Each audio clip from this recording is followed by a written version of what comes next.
여러분 왜 자꾸 이렇게 for the holiday 이런 말을 for를 쓰는 걸까요? 왜요? 자, 이때 for는 뭐를 맞아서 이런 말입니다. 느낌 좀 오십니까? 연휴를 맞아서 어디를 가볼까 생각 중입니다. 이런 말이죠. 그럼 맞아서란 말이에요. 예를 들어 What is your plan? What's your plan for the holiday? 무슨 말이죠? 그러면 이번 연휴 기간에 대한 너의 계획은 뭐냐? 이런 말이잖아요. 그러니까 이 연휴에 대한 계획이니까 What is your plan for the holiday? 이렇게 된단 말이에요. 그리고 이번 연휴를 맞아서 크리스마스를 맞아서 어디를 간다 할 때도 for Christmas가 되는 거고요.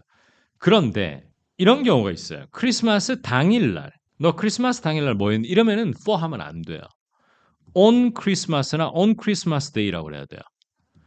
왜 그러냐 하면 특정 하루만을 가리켜서 그날을 콕 집어서 크리스마스 날 하면 오늘 써야 되고요. for 추석 할리데이라고 하면 추석 연휴 기간을 맞아서 혹은 추석 연휴 때 뭐 할 거니라는 말이기 때문에 추석 당일일 필요가 없는 거예요. 그 앞뒤 4, 5일이 다 포함되는 게 for라는 얘기예요, 제 말은. 느낌 오시죠? 그래서 뭐 예를 들어서 중국의 많은 사람들이 길을 떠나고 있습니다. 춘절을 맞아서 이러면 for 춘절이라는 얘기예요. 느낌 오시죠?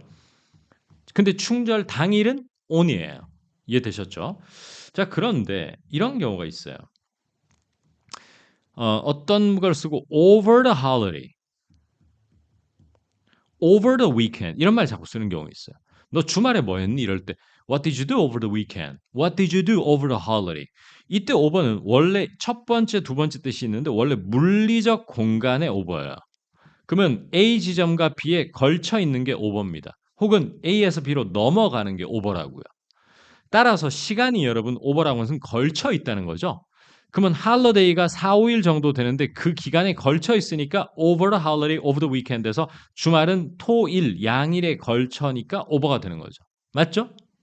그럴 때는 이제 over를 쓰는 건데 이런 경우가 있어요. I visited my parents during 추석이라고 할 수도 있어요. 그러면 이 during을 쓰는 것과 또 이렇게 할 수도 있죠. I stayed at home watching Netflix. 그 다음에 over the holiday.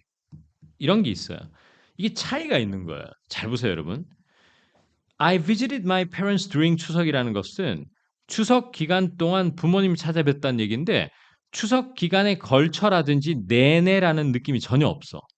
추석 기간 4, 5일 동안 하루는 뭐 했고 하루는 뭐 했다. 그 기간 동안 이런 일이 있었다라고 하는 여러 가지 액티비티 중에 하나만 얘기할 때는 during을 쓴다는 얘기예요. 느낌 오시죠? 예를 들어서 I visited my parents on the first day and did something else on the second day during 추석. 이러면 추석 기간 동안 이런 일을 했다는 얘기고 5번은 전체 기간에 걸쳐서 이 행위를 하나만 주로 했을 때 많이 써요. 즉 I stayed at home watching Netflix over the 야, 뭐 했긴 뭐였어? 재미없었잖아. 이번 연휴 내내 그냥 넷플릭스만 보고 집에 있었다니까. 이런 걸쳐기 때문에 첫 번째 날부터 5일째까지 걸쳐니까 이런 오버가 더 자연스럽다는 얘기죠. 이해하기 좀 어려우시죠? 그죠? 하지만 조금은 이해되실 거예요. 그래서 이런 것도 알아두시면 어떨까? 그런 생각이 좀 듭니다.